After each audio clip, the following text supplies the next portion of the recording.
¿Qué tal, amigos? Aquí una vez más con ustedes el Gordo Teta, bajo ninguna otra personalidad ni respecto. En esta ocasión les voy a leer, como siempre lo vengo haciendo, un poema de un libro que me enviara el año pasado Analía Requena, Analía Soledad Requena, conocida en Facebook como Nazor Requena, una queridísima amiga que vive en Cosquín. El libro se llama El secreto Marco López. El libro, si no me equivoco, denme un segundo, es de 2011, editado por Nueve Ediciones. Nueve Ediciones de Babel Editorial. El libro tiene un prólogo de la licenciada Liliana Boldo. Bueno, recibí, como les digo, este libro el año pasado como regalo que me hicieron mi amiga. Y ahora acabo de leerlo y digo, bueno, vamos a hacer un gordo teta. El libro cuenta la historia en clave poética de la laguna de Ancenusa, del mar de la laguna de Mar Chiquita, situada en el noreste de la provincia de Córdoba. Y como les digo, va desde la prehistoria hasta la época actual.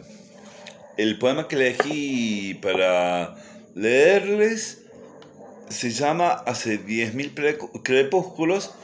Se debe entender crepúsculos como años, así que digamos que sí, exactamente. Entonces, esto parte, es el primero de los poemas del libro y parte de la prehistoria de la zona, de la región.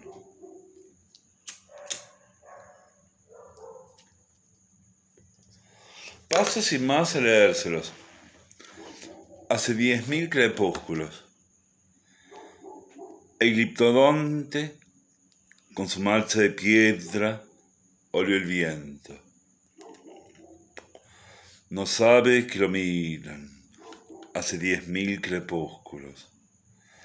Dulce y poblada, el agua se le acerca. Inmenso todo. Enorme el predador de sus ojos tan lerdos. Dura el armazón, no alcanza a protegerlo.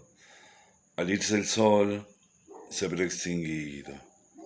Hace 10.000 crepúsculos.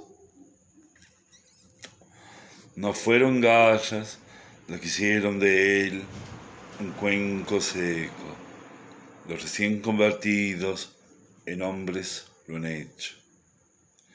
Furia de lanzas, los hombres laguneros están de caza, faenando tientas el ancestral invierno. Cuecen la hoguera, cuecen la carne, hogueras primitivas, arden los gritos, se comen entre ellos. Hace 10.000 crepúsculos.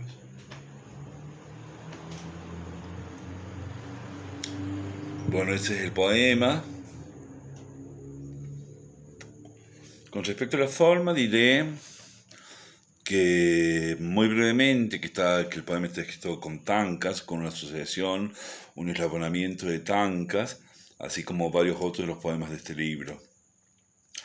El tanca sería un haiku al que se le añade un dístico de heptasílabos. No tiene rima. ¿De qué habla? ¿De qué habla el poema? Eso es lo que quiero abordar en este comentario. Habla de la extinción del gliptodonte a manos del hombre de esa época, del hombre de la zona de la laguna de Ancenusa.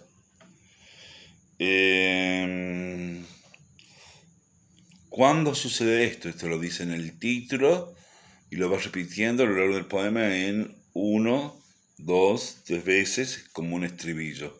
Hace 10.000 crepúsculos. Crepúsculos como años, como les dije.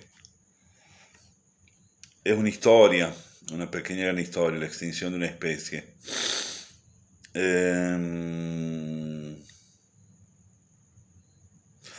La narradora, al ser una historia, pero una historia en clave poética, en versos, la narradora, podemos suponer que es Ana Sol, quiero decir, dentro de la ficción no sabemos quién es, pero la escritora es Ana Sol.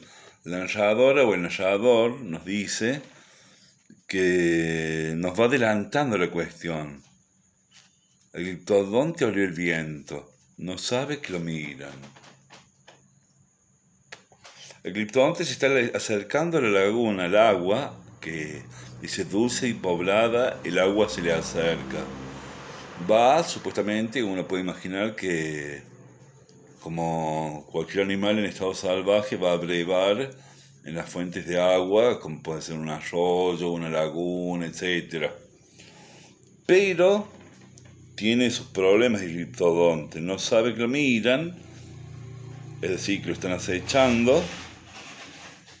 Enorme el predador, de sus ojos tan lerdos, entonces podemos suponer que el cuerpo del gliptodonte es grande y pesado, y la mirada del gliptodonte es lerda, es decir, que tampoco es tan avispado como para atinar de dónde viene el ataque.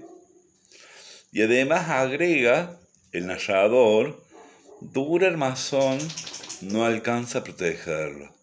Entonces se juntan varias desventajas. Lo grande y pesado del cuerpo, lo torpe del ojo, el armazón de su cuerpo, que no es suficiente para detener el ataque. ¿El ataque de quién o de quiénes? Bueno, está dicho, de los hombres laguneros que están de caza. Que además tienen lanzas. Que además, como dice acá, más adelante ya en otro momento de la historia, cuecen la carne a hogueras primitivas, es decir, que son hombres con cierta cultura. Aunque sin embargo aclara que son antropófagos, casi al final del poema dice, se comen entre ellos. Entonces, tenemos una especie de gliptodonte que muere a manos de otra especie, que se ve que es más hábil. Se puede pensar que es un poco un planteo evolucionista, no podría ser de otra manera. Al hablar de hombres situados hace 10.000 años, al hablar del gliptodonte, al hablar de la extinción, ¿no es cierto? Pero bueno, se lo puede leer en el texto.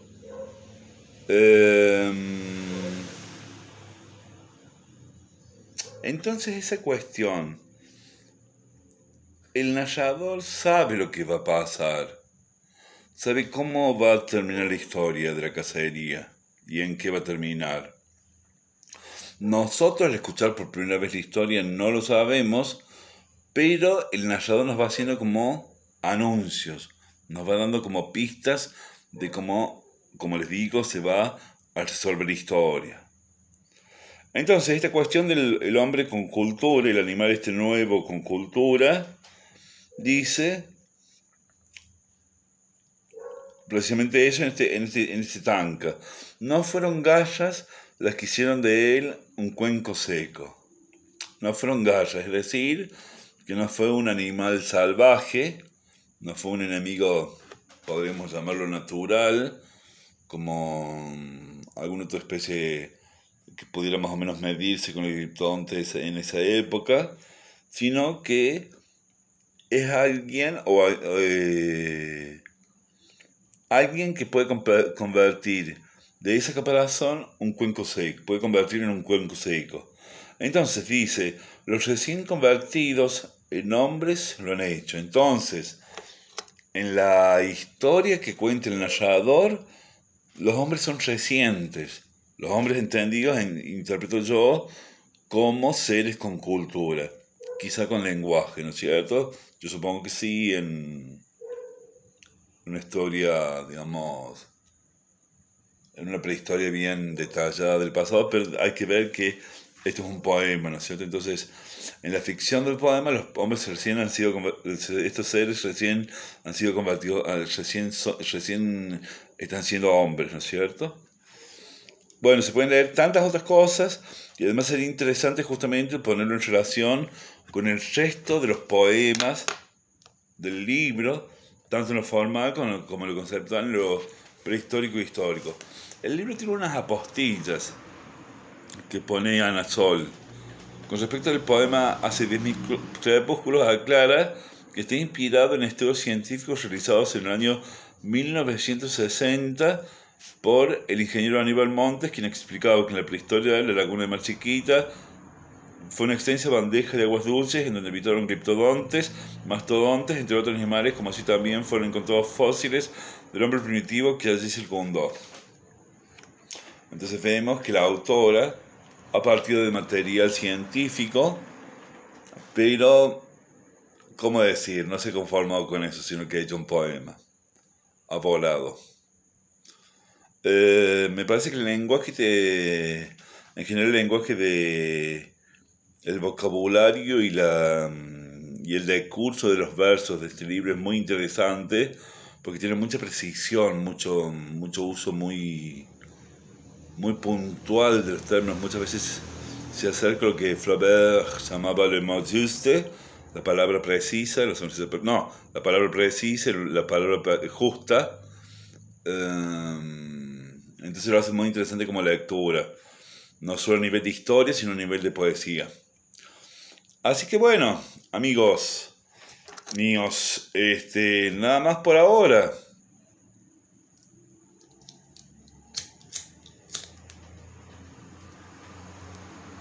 Espero que la lectura de este poema del libro de Ana Sol Requena, que como les digo, vive en Cosquín, creo que de hace muchos años, no sé si nació en Cosquín, pero vive allí de hace muchos años, les interese, se vean, les conciten el interés por conseguir el libro, y en todo caso, a seguir con la aventura de la lectura, la degustación, la interpretación, el buceo, y por qué no la escritura de nuevos poemas. Sin otro particular, desde el primer barrio separatista de la República Argentina, es decir, San Vicente, cito, en Ciudad de Córdoba, y esperando que estén todos bien, les mando un saludo. ¿Quién? El Gordo Teta.